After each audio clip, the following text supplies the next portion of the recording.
Funding for 1 Week in October provided by the Virginia War Memorial Foundation.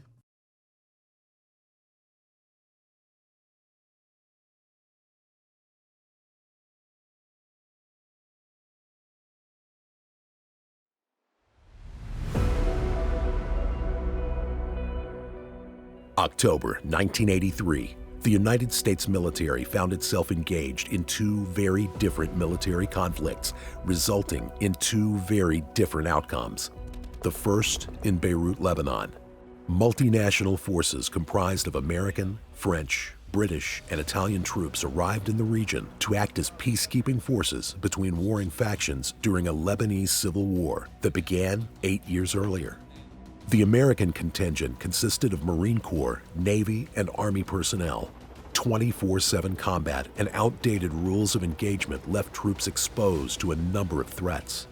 On Sunday, October 23rd, a suicide truck bomb struck the barracks housing the 1st Battalion, 8th Marines of the 2nd Marine Division, marking the deadliest single-day death toll for the United States Marine Corps since World War II.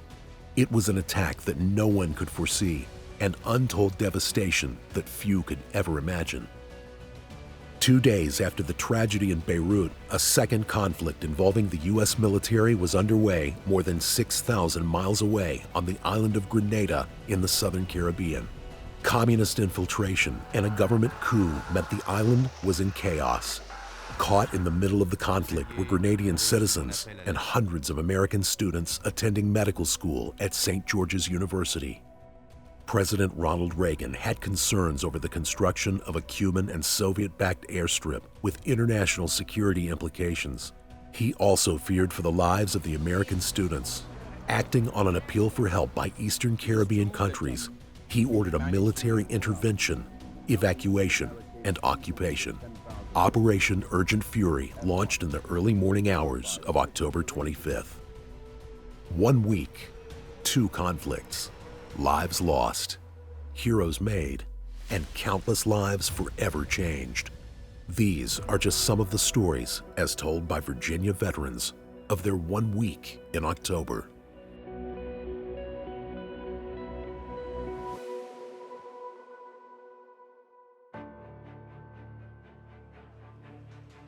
The Marines were sent to Beirut as part of the peacekeeping presence mission, and that was following the Israeli invasion of Lebanon on June 6th of 1982.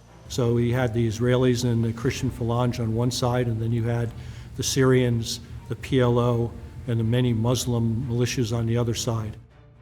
It was perceived by many of the locals that the United States government had taken sides in the what was essentially a Lebanese Civil War. And the government of Lebanon was in many ways, in many areas, predominantly Christian, as opposed to Islamic or some of the other religions in the area. And so with the shift in that perception of who the United States was supporting, then the players there began to perceive the United States as an opponent to them and acting against their interest. And as a consequence, it was felt by many of them that the United States had become a target. So when we first got there at the end of May, beginning of June, we had sporadic incoming fire, everything from small arms to automatic weapons to mortars to rockets. And I would say in mid-August on, we were in combat every day and every night. The intensity of the combat most people don't know about. So we were taking incoming at all levels from mid-August until we left on the 18th of November. That was very frustrating because all we kept doing was taking incoming fire. And there's this famous sign, I'm sure it was in the periodicals, the Can't Shoot Back Saloon. It was one of the Marine positions out beyond the runway, east of the runway.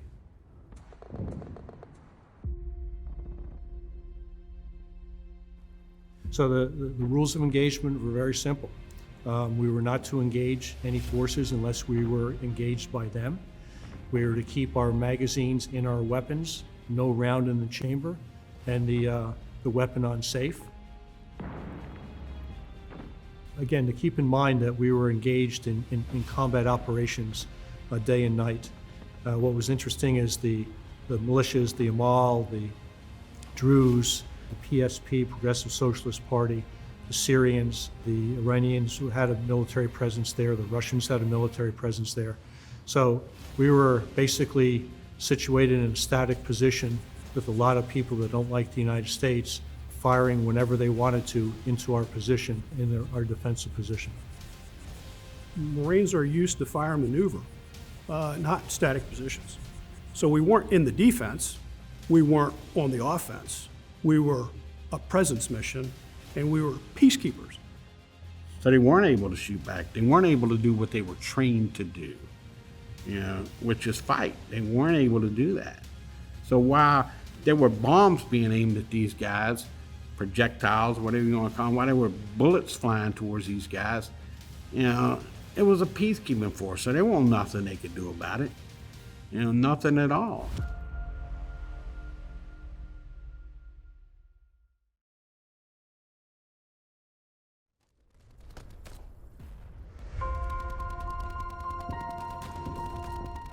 So we were taking incoming the night of the 22nd into the morning of the 23rd, as we usually were in Beirut.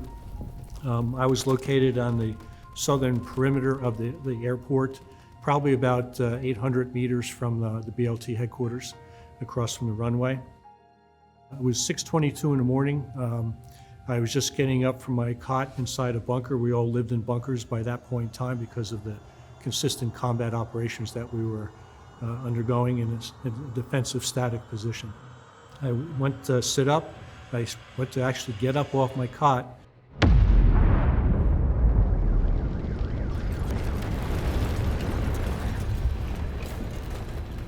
And the concussion wave from the bombing 800 meters away knocked me back on my cot. Seconds later, I heard shrapnel going through the leaves of the tree next to the bunker. And we, at that point in time, had numerous car bombs going off in and around Beirut. So I knew exactly what it was at the time.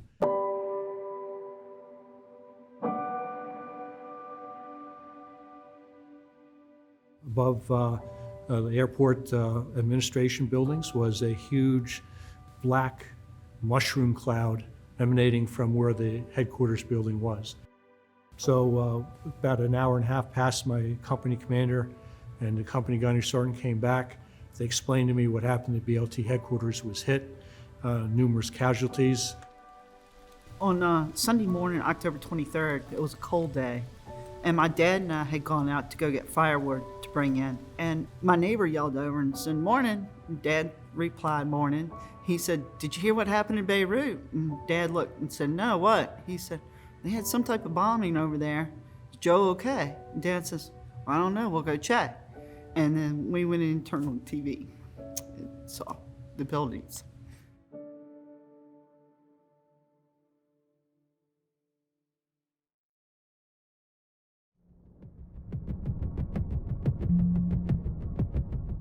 It was early in the morning, right at dawn, just after dawn. I was in my stateroom, right under the flight deck, and I probably heard an APU fire up, and I heard some activity on the flight deck, chocks and chains being dragged around. So I immediately got up, pulled on my flight suit, and we started the motors, ran the throttles up, and we loaded squadron personnel and medical personnel. The urgency of the situation was, it was unknown exactly what the situation was because no one could raise the 24 Mal on the radio from the ship. We were about 25 or 30 miles out. Line of sight radio traffic on the UHF should be no problem. All I could see and reported back to the FDO was a pillar of smoke. I could not raise the Mal on the UHF.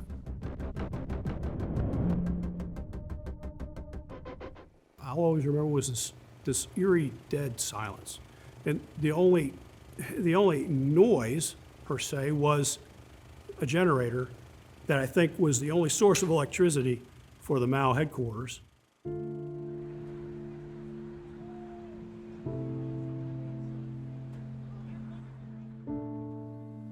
I distinctly remember seeing shreds of towels, PT gear, mosquito netting. This is how Marines live. I mean, you PT, you hang up your PT gear on your cot over your mosquito hat and you have your gear. That's just how you live when it's hot. And Marines, it was just those sorts of things that were just shredded and hanging in these trees that had been blasted. I mean, literally blasted.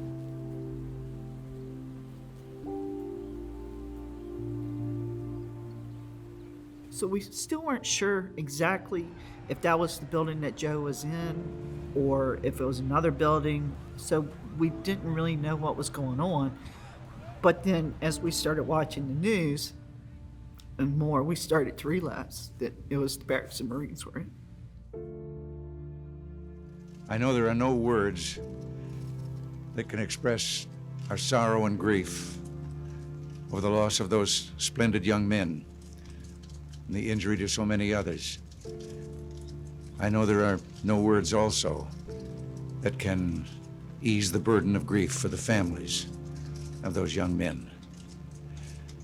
Likewise, there are no words to properly express our outrage, and I think the outrage of all Americans.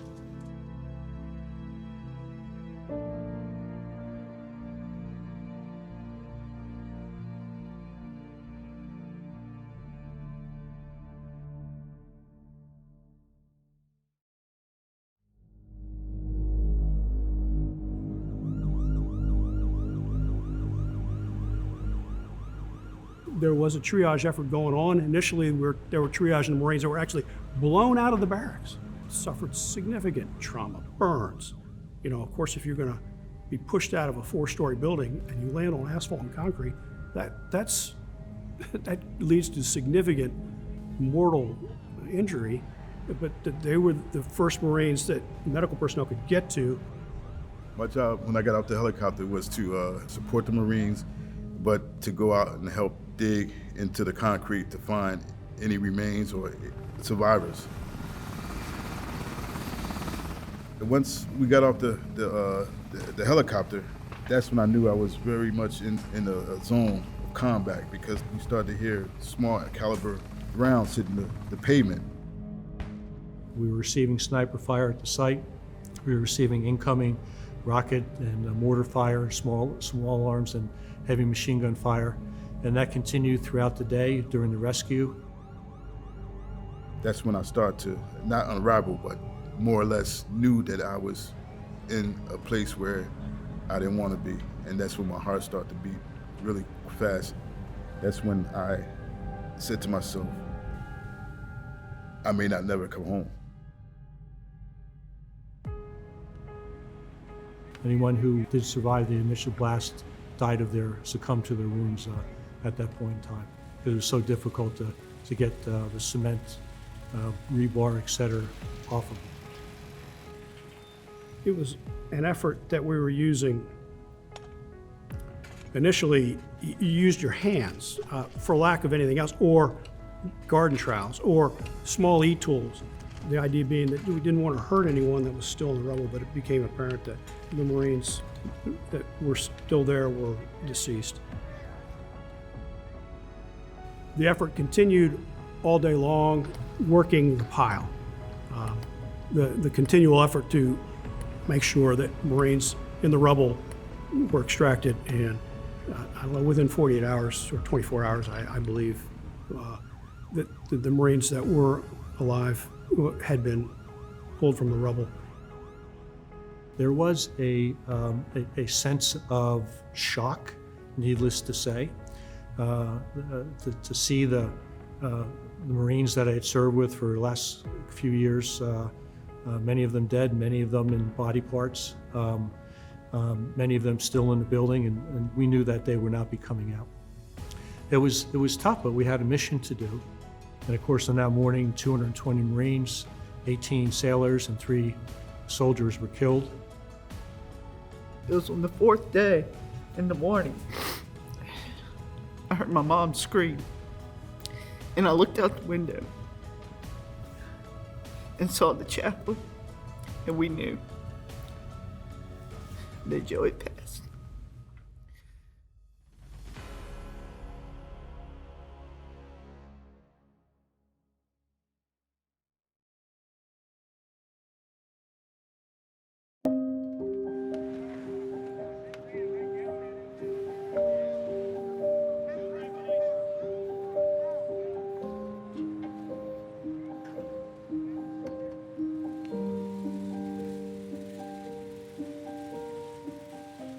Mentally, I couldn't, it didn't have time to think, really. It was just, I was just in motion. And seeing that, it did devastate because I remember looking at other people's faces and, and one guy had to walk away because he couldn't stand it. That and the smell was very devastating. But it affected me more after I got back to the ship because I was able to lay in my bunk and contemplate it. That's when it started to really affect me. I think as far as the emotion, I think it was a great mixture of both anger that this happened and the loss of life, man, was traumatic for everybody. I mean, it opened a lot of eyes to what could happen in a blink of an eye. Even in what we were in, a multinational peacekeeping force, there wasn't so much peace, and it was scary. I think we were scared more than we were mad, but that was a large mixture of both. I mean, it was just a loss that should have never happened. Once I understood the reality of the situation where those I served with were killed and wounded, it became a personal thing for us Marines. Again, if we had the orders, we would have loved to go on the offense, but we were not given those orders. Again, we were to be in the defensive, waiting for the fire to come in and not being able to do anything except hide in a hole in our grounds. When we did have the opportunity, we were ferocious in returning fire and hitting our targets. I think there was never a feeling of, oh, woe was me. There was never a feeling of, come and get us out of here, we're scared. There was never that feeling whatsoever.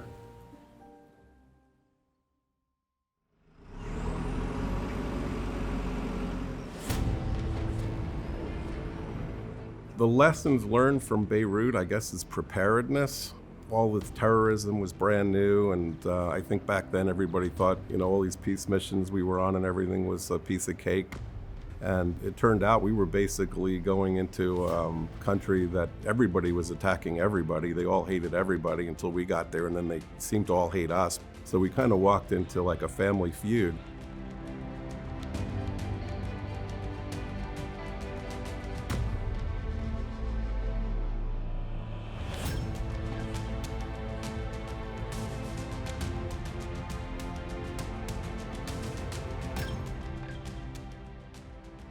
So, to a certain extent, you kind of feel like, maybe should have picked up on the fact that this was something that could happen. But back then, suicide bombings were relatively rare, and there had been a couple, but you really didn't think about that like you do today. You think about, and they didn't have the numbers like they've had today, where people think about, okay, suicide bombing.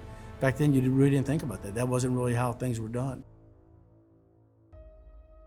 The smoke had barely cleared in Beirut when just 2 days later, another major U.S. military operation was underway halfway around the world in Grenada, the largest of several island countries in the Windward Islands in the Caribbean Sea. While Grenada gained independence from the United Kingdom in 1974, a coup in 1979 by revolutionaries with Marxist leanings resulted in the suspension of the island's constitution and the detention of numerous political prisoners. By 1983, internal unrest within the party led to violent and deadly clashes, including the assassination of the country's popular Prime Minister, Maurice Bishop, and placing thousands of civilians in danger. A covert plea for help by the island's Governor General Paul Schoon and other Caribbean leaders prompted President Reagan to launch a full-scale military operation. The invasion was intended to not only help restore governance and protect a vulnerable airport location against Soviet military operations, but also to evacuate the more than 600 American students attending St. George's University. The Iran hostage crisis a few years earlier, in which 52 U.S. diplomats and citizens were held and then released from captivity after 444 days, was still fresh on the minds of most Americans. Determined to avoid a similar situation, President Reagan ordered the military to plan and swiftly execute Operation Urgent Fury. Let me repeat, the United States objectives are clear. to protect our own citizens, to facilitate the evacuation of those who want to leave, and to help in the restoration of democratic institutions in Grenada.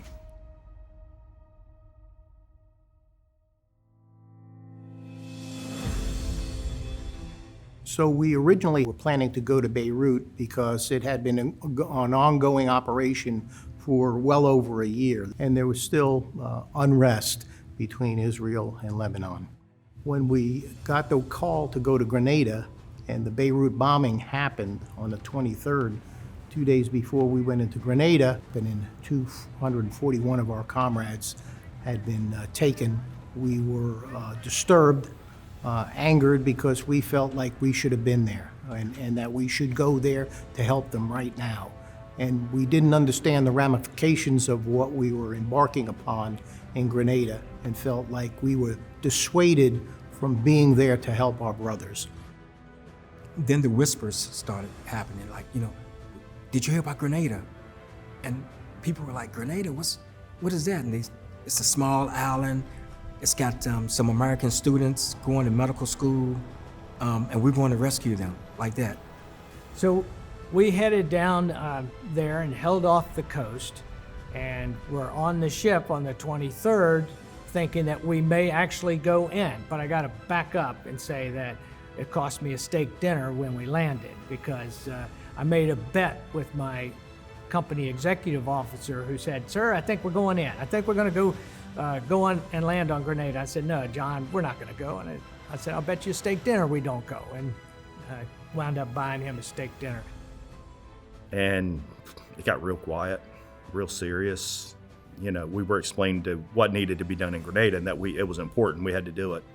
But we were anxious to go to Beirut, Lebanon, and get a little payback maybe. Everybody. It's a very helpless feeling, but you have to take your orders, and there's somebody up there who's pulling the strings, and we're just taught to do our duty. So once we got to Grenada, we really didn't have time to think about Beirut.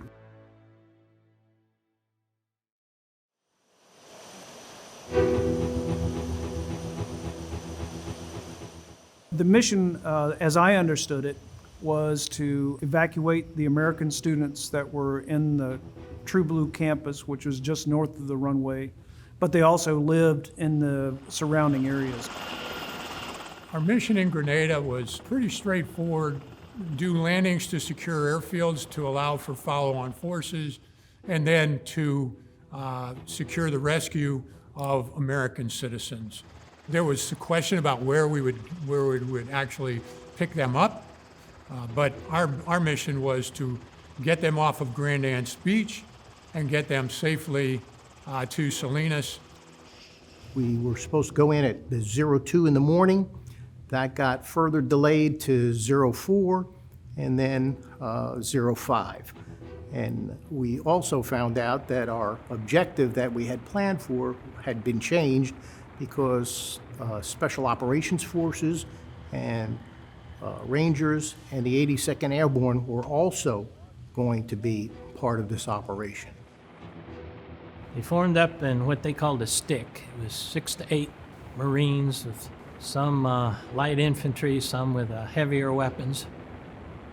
And this young lad looked up at me. He was painted in the camouflage face paint, and he said, "I joined the Navy so I wouldn't have to do this." And I looked at him closely. He was a Navy corpsman, what the other services call a medic. The Marines don't have any of their own. They come from the Navy. So he was going ashore with the first waves of the assault. They went up and got in the helicopters, who took off in 3 waves, I think. And I just remember seeing their lights disappearing, and then their lights went out. They turned them off. So, well, there they go. Godspeed. I was in the first wave to launch. I actually cycled back 3 times, twice back for fuel, the 3rd time back to pick up the troops.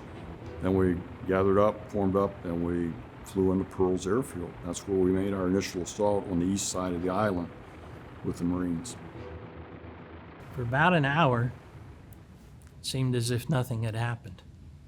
And then helicopters started coming back. Some simply to refuel, some to pick up the second wave for the assault, and some wounded already started coming aboard. It became obvious pretty quickly that, yes, they had met resistance. And the island was much more fortified than you would think a small country of that size would be or should be. And we learned over the next 2.5, 3 days that was it not only I think the right way to say it is Grenadine defense force that they had. There were a bunch of Cuban forces and some who looked to be either Eastern European or Russian were on the island.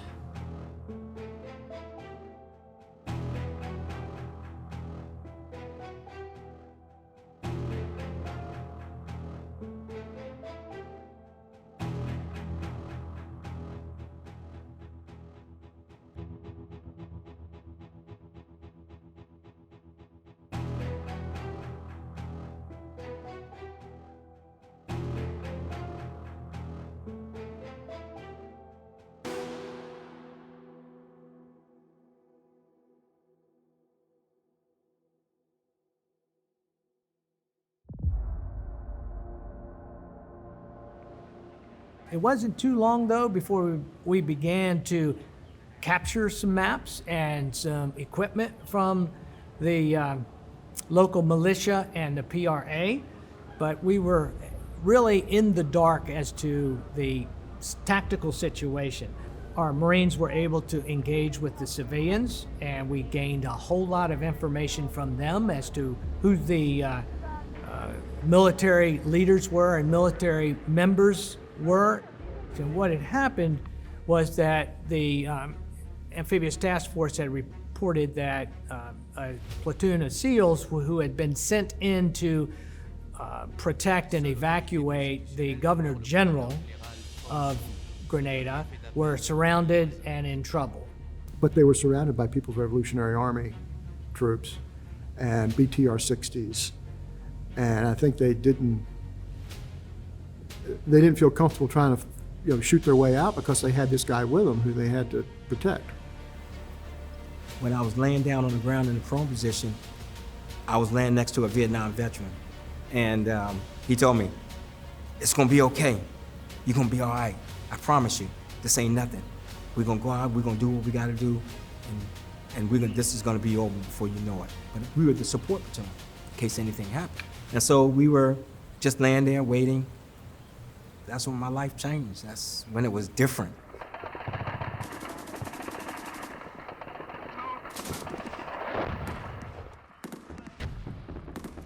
And about maybe 30 minutes later, we heard some shots ring out, a lot of shooting. We heard explosions going off. And then I heard, "Support! Get up! You're going to get the wounded." We heard C-130 Puff, the Magic Dragon. I call him Puff the Magic Dragon, AC-130 gunship. It came flying around the compound, and all I could hear was burp, burp, and was flying down at the compound. Burp, and it must have did it maybe about 4 or 5 times as it was circling the compound. And it was bodies everywhere. It was Cuban bodies everywhere. I mean, it was nowhere that a Cuban couldn't hide. And we went in, everything that moved, we were shooting at. I was scared. Yeah, I was scared. It was my first time ever being scared, and I was scared.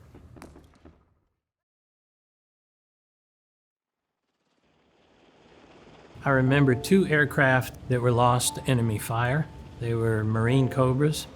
On the first one, one of the pilots was later killed by the local troops. The other one was rescued, but was missing half his arm, where a bullet, anti-aircraft round had taken it off. The second helo was lost when it was coming in, providing support in a rescue attempt for the first helo. It was shot down and went in the ocean.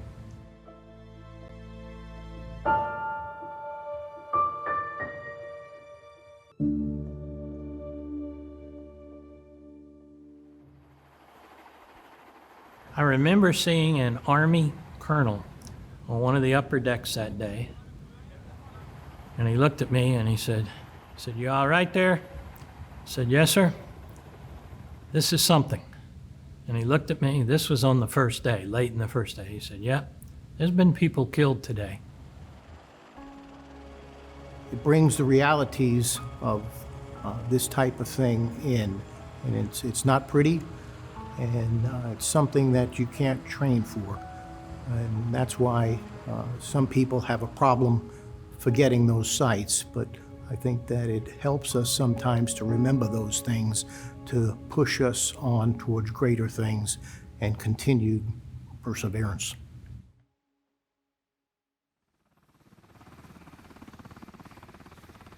We flew inland, hit our checkpoints. We immediately became engaged with intense fire. Both ridge lines opened up. I could see flashes and traces. I heard the aircraft being hit by gunfire. The right door gunner was hit. The right front seat screamed that he was hit. The caution panel lights were flashing. We were still flying. The aircraft was holding together. I felt a sharp slap on my back. Didn't feel any real pain. Flight lead keyed the radio and said, "Tighten up, we're going in again." So we came around. This time the fire was just as accurate. It was much more intense. And we decided to abort the mission. The aircraft were just too shot up trying to get in. We were supposed to go to the airport there at Point Salinas, and we couldn't do it. It wasn't secured. The Rangers were just not then jumping in. So the decision was made to go to the Navy ships that we had observed on the horizon. And that was an impressive sight, seeing that flotilla out there. So the pilot decided to pick a single spot airframe or ship, and we began our approach. We had no radio contact because, as I said, we didn't even know the Navy was going to be there. We began our approach. The deck crew was frantically waving us off as we continued to try to land. The pilot continued his approach, and wisely the Navy personnel jumped out of the way, and we landed on the deck. And the control mechanism to shut down the engines was shot away. And the co-pilot couldn't shut the engines down. And there's a very famous picture of the Navy going out with fire hoses and drowning out the engines of the Black Hawk because they couldn't shut it down. And they removed the pilot, who was very seriously shot up. So the aircraft that I was on had 32 entry holes in the airframe.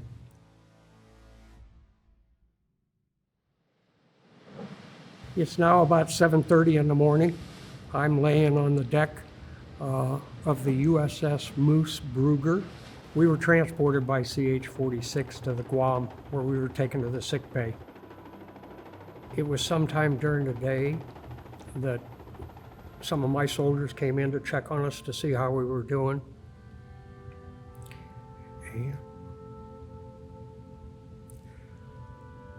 And that's when I learned that one of my pilots had been killed, Captain Keith Lucas. He had been flying Chalk 4. The soldiers were very protective not to give me too much information because they knew I was in no condition. And finally, later that night, the doctor operated on me. And I can recall, as he removed the bullet, he dropped it into a pan that he had side. And I can recall the metallic clink, which reminded me of the old Western movies that you see Doc Holliday operating on his folks.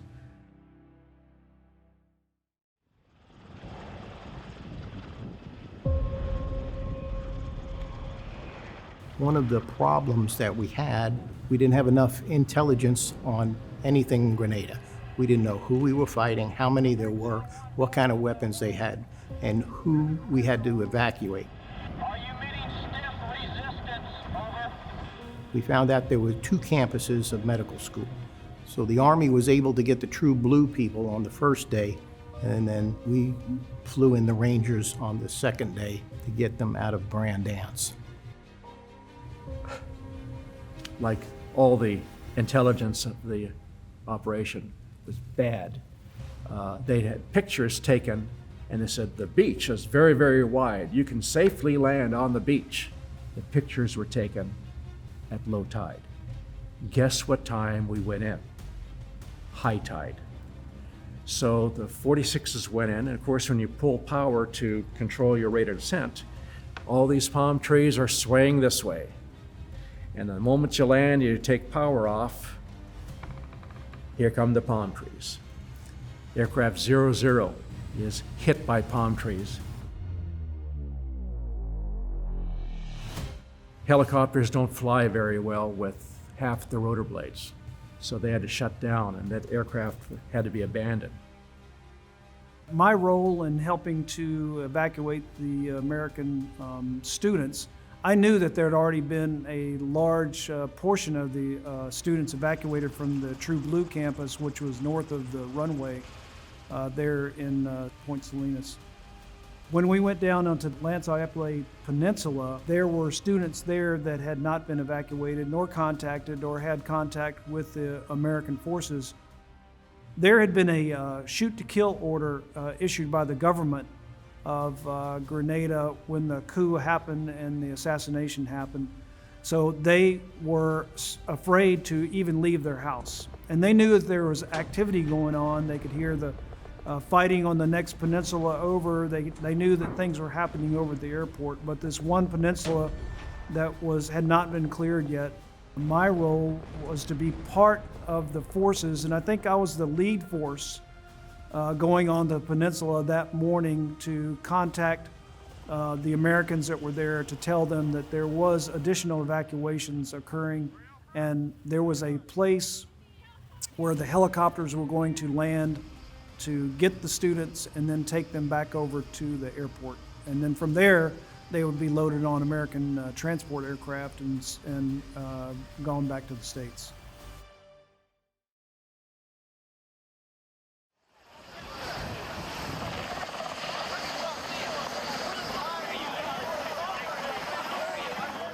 The students that I met were so relieved to see us that I think that they had been scared from the shoot-to-kill order that was given by the government, but when they saw us and they saw U.S. Army, they were so relieved and so happy.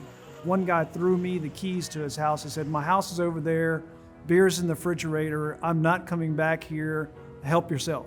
Of course, we couldn't do that part, but we evacuated those students to helicopters and got them flown over to the airfield for evacuation.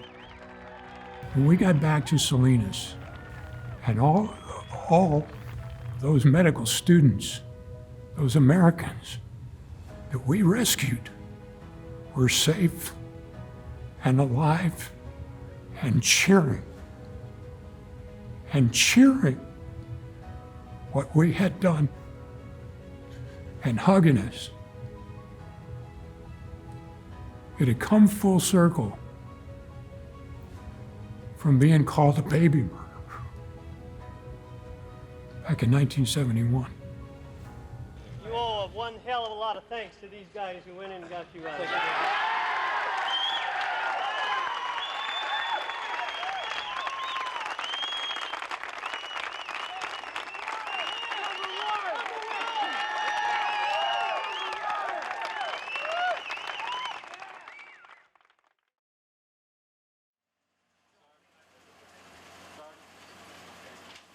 One thing we learned from Grenada, we didn't know how to talk to each other.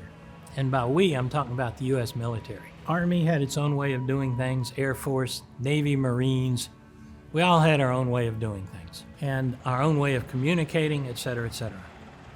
We were not able to talk to the Army or to Special Operations, and that affected the way that we could help them and coordinate operations. We need to continually push information so that the people who have to execute are in the know.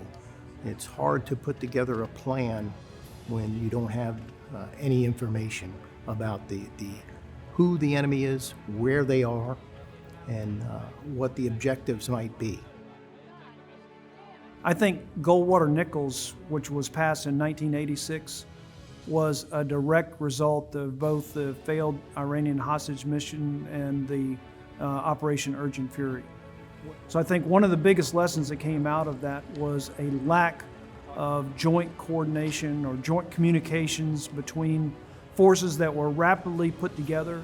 They got to be able to talk to each other, and they've got to be able to train together.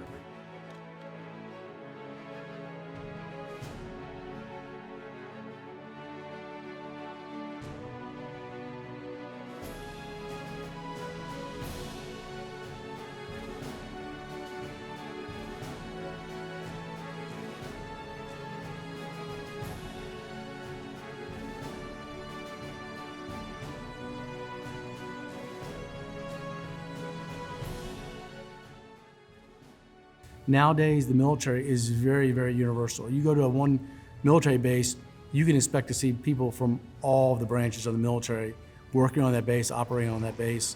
You know, there are commands that have Army units, Navy units, Air Force units, Coast Guard units all working together. It's a lot more common, and back then it really wasn't. So I think it's a lot better in many ways that everybody's kind of joining together and working together, sharing information and trying to accomplish, the common goal.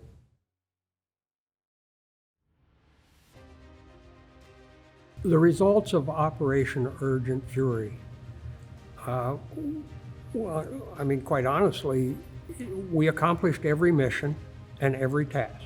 The U.S. students were released or freed, and they gratefully acknowledged the fact that we did it.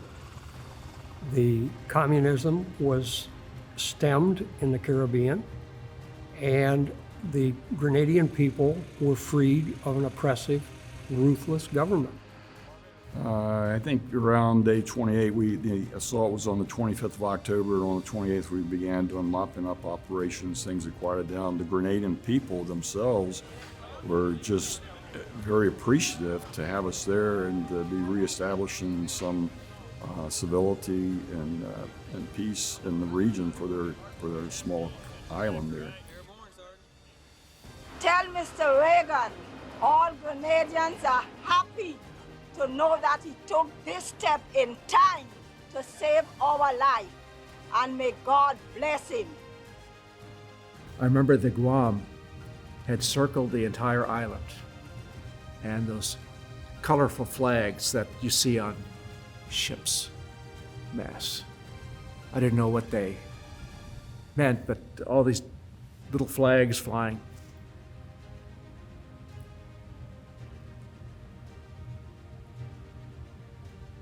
God bless you was flying from the Guam to all the people on the island of Grenada.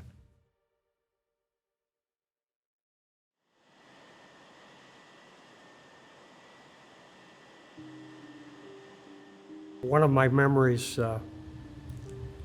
from Grenada was the response and gratitude of the American people towards the Army and soldiers. It was very different than what I experienced when I came home from Vietnam. I returned home from Vietnam on July 6, 1971. I came through San Francisco Airport.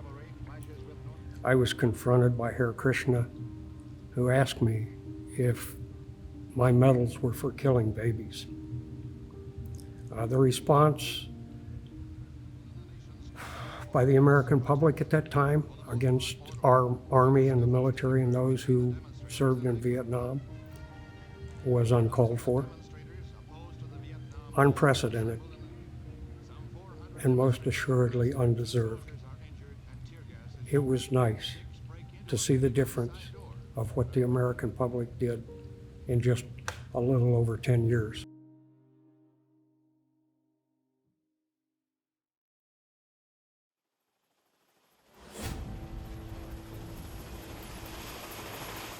I was a young pilot, 25 at the time, and was not prepared for what I saw in this particular cruise in Grenada and Beirut. I had great training. I was ready to do my job, but I did not understand the ramifications of what war was really like.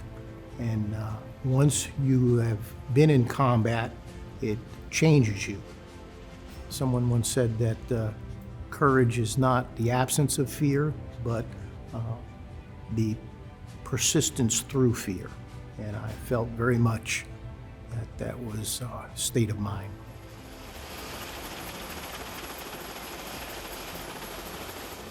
Taught me to appreciate life, because you never know what you have. Really taught me to appreciate our Marines, who are the real unsung heroes. Those crew chiefs, they do something wrong or don't fix something correctly, you're gonna pay a severe penalty and we auger in. Those maintenance kids, the avionics men, the hydraulics men, the metal shop people, the jet engine mechanics, all they get is tasked day after day after day to keep these aircraft flying. So that whole experience taught me, you take care of those Marines the best way you possibly can. I think that experience made me a better officer,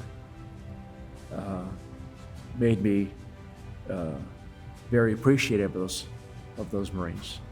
And I, to this day, I love them all like they're my family,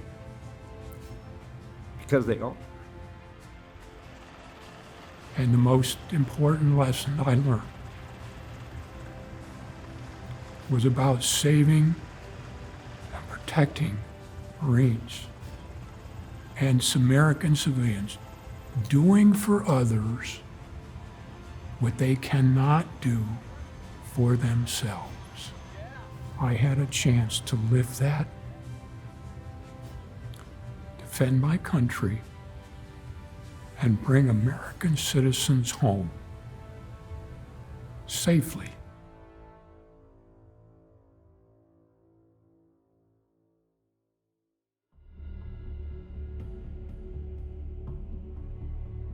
I want people to remember Joe not as a victim.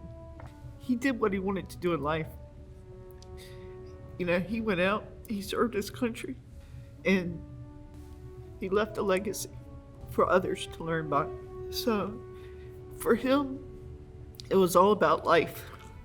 And I want people to know that life isn't given tomorrow, that, you know, you have to take it as it is and go on and cherish what you have. Americans write checks for our country that most people would not imagine. And a lot of people have paid the price. They have paid the ultimate price. And we may not think it's right, but that's why veterans do what they do. That's why our service members do what they do for this country, so you can be able to protest, be able to speak your mind, be able to do the things you want. This was the beginning of the resurgence of respect for the military. The U.S. Marines were identified as the Man of the Year in 1983. Part of it was because of Beirut, but part of it was because of what we had done in Grenada. It still is emotional. But it also confirmed why the profession that I had chosen, the career I had chosen, was the right thing for me. Because I could do things for people that they could not do for themselves. We hoped we helped the people of both Grenada and Lebanon start down a path that would lead to a better life for the ordinary folk there. When you get past the politicians and bureaucrats, and you just get down to ordinary folk. everywhere I went, anywhere in the world. We all want the same thing. Within our heart, within our society, within our country, anywhere in the world, the greatest thing you can have and the most precious thing that must be preserved is hope. Hopefully, we were able to help preserve or reinstill a sense of hope in the average person. And if we did that, then I'd say mission accomplished.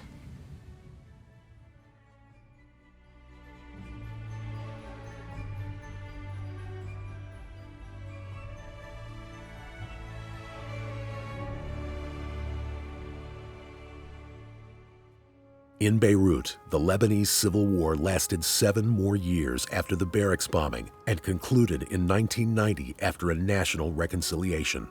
Parliamentary elections were held in 1992, although terrorism, armed conflicts, and civil unrest still exist today. In Grenada, democracy was restored shortly after the invasion and a successful general election held in December 1984. To this day, Grenadians prefer the term intervention rather than invasion, and in 1986, a memorial was erected as an expression of gratitude to the United States and those who sacrificed their lives to liberate Grenada from potential communist rule. Time after time, conflict after conflict, American service members have risked and oftentimes given their lives to protect the rights and freedoms of others. In 1 week, 260 American service members lost their lives, 241 in the Beirut attack, 19 during Operation Urgent Fury in Grenada. Of those killed in action, 13 were Virginians. Their lives cut short, but their sense of duty and heroic efforts during their 1 week in October, never forgotten.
Funding for 1 Week in October provided by the Virginia War Memorial Foundation.